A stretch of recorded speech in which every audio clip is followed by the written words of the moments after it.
Lady Deathwhisperer is the second encounter you will face in the Icecrown Citadel raid. I suggest you get loose and limber, and put the parsing mentality aside for progression, because the main test to pass is that of survival, and those who tunnel might get themselves and others killed. May I present to you Lady Deathwhisperer. Health pool, damage, swing average, hitbox. This fight begins with a myriad of goals to strive for. Almost equal in priority, it is curtailing and killing the ads, not killing your friends, and damaging the boss down in order to transition into Phase 2. Now on to the exposition of Phase 1. The boss herself seemingly isn't going to do anything other than appear to be an annoyance, periodically shadow bolting random targets and slapping down death and decays to make your raiders do some footwork. But that's just what she's visually pissing you off with. She does some subtle things that are really annoying. Half a minute in and every 45 seconds after, she's going to take 3 of your guys and make them into her minions. They're going to do 2 times the damage. They get no health increase, and for 12 seconds you have to dance on eggshells to not kill them, because of the ad management I mentioned briefly in the beginning of this. On that note, I'll save her last thing for when I'm done mentioning the ads. There are 7 spots in this room where ads are going to spawn from, indicated in this diagram. The pattern will be as follows. On the left side, 2 Fanatics, 1 Adherent. On the right side, 2 Adherents, 1 Fanatic. At the entrance of the room, one of these 2, but different the next time it spawned. The cultist Fanatic is a melee mob. If it is alive for 17 seconds, it'll cast Vampiric Might. This is negligible, as they should be near death by the time that they are about to cast this buff. Necrotic Strike. An instant melee that negates 20k healing on your tank. It cannot be dispelled, but it should be easily healed through. And the most damning ability in his kit, Shadow Cleave. This is a cleave for magic damage. This is going to hurt. Tanks, choose a direction to face these, and melee, don't be in front of them. The second ad is Occultist Adherent. This is a caster mob. It's heavily advised to use counter spells and death grips to get these boys in the stack, and they have a kit of 3 annoying abilities. Most notably is Curse of Torpor. This is a debuff that makes it so that whoever is affecting cannot play the game, adding a 15-second cooldown to the abilities that they use while affected by it. With an interval of 17 seconds, you'll likely only get 1 from each until they die, unless you're slow at killing them. This can easily be discursed. Decursors, keep an eye out. It can also be interrupted, but the cast time is 1 second. Shroud of Occult is another ability that they use. It's a minor inconvenience for damage, but during the time that this is active, you cannot interrupt them. And it will also reflect spells cast at it. It takes 50,000 damage to break. Good news is, melee and spell AoEs do damage to it, regardless. And lastly is Deathchill Bolt. It's not really threatening, it's just annoying that he's standing out there casting it. This can be interrupted. And that's it for the ads. Oh wait, no it's not! Here comes Lady Deathwhisperer being a thorn. Anywhere after 8 seconds of the wave spawning, she will cast a HodgePodge of 1 of 4 abilities. Listed here because it's a mouthful. This will happen once per ad phase unless the ads live longer than 30 seconds, where she could potentially double dip. The first 2 are nearly unavoidable unless the ads are near death, called Dark Transformation and Empowerment respectively. 1 for Adherent, 1 for Fanatic. Both of these are susceptible to physical and magic damage. Upon transforming, the mob will go to full health. If it is the cultist Fanatic, it'll turn into a zombie and do 100% more damage. If it is a cultist Adherent, it'll gain a shadow form effect, its bolts will now do a splash AoE for 10 yards, and it'll only be interrupted by stuns, the ones that do mitigate a damage type. Dark Martyrdom is by far the worst one, so if they come late into the wave, they can be killed before the channel is completed, negating it altogether. Bear that in mind.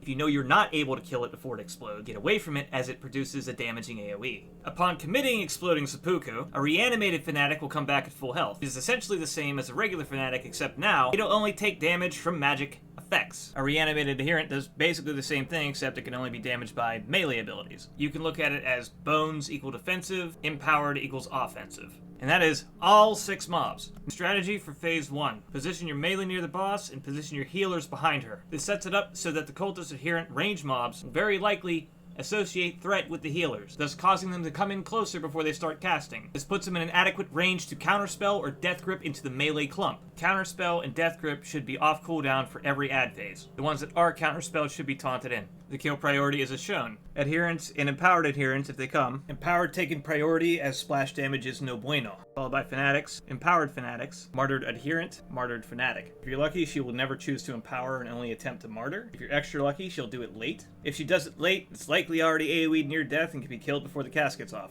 Mind controls will happen at semi-set intervals. Add-ons and weak orders are a blessing. When these are about to occur, you stop AoE DPS, and you Cyclone Fear and stun them out of your murder pile. Part 1 of Don't Kill Your Friends. There should be time between each wave with no ads to DPS the boss, on top of the AoE that you're generally hitting her with. If you do not find this to be the case, you need to bring more pump, or adjust how you're applying that pump. Zug zug. Now, transitioning into Phase 2, ideally with your wave of ads dead, the game changes a bit.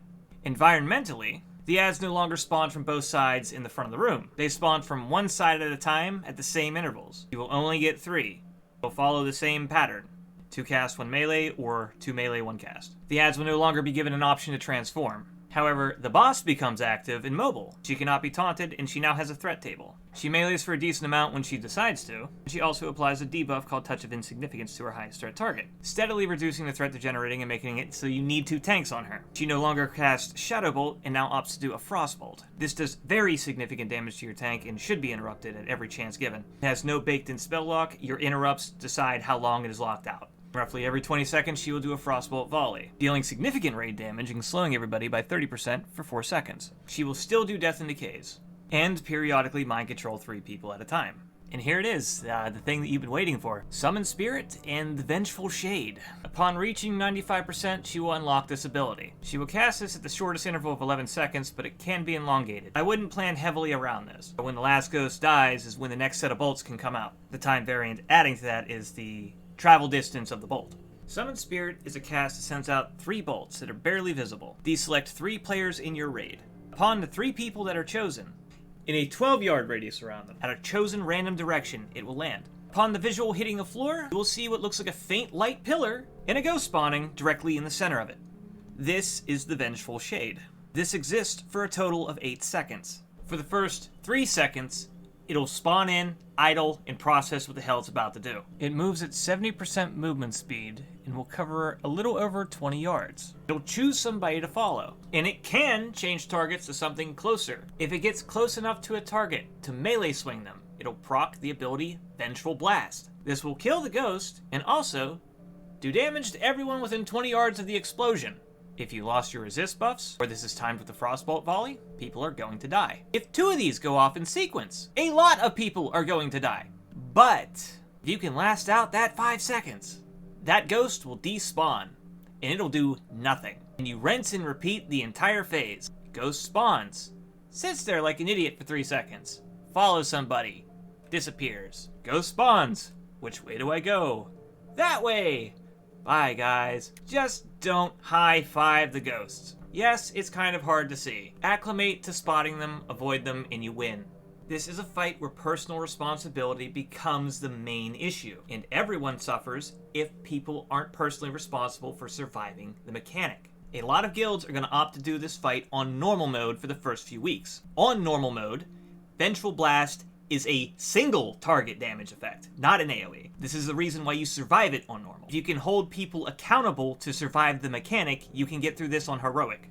The strat that makes the most sense to me is ping-ponging the boss to the sides where the ads are, having your range generally in the center in 2 stacks, north and south. Everyone's in a general radius to be healed. If a ghost spawns on the boss, it can be in motion. If a ghost spawns on a ranged stack, it'll be 12 yards from them.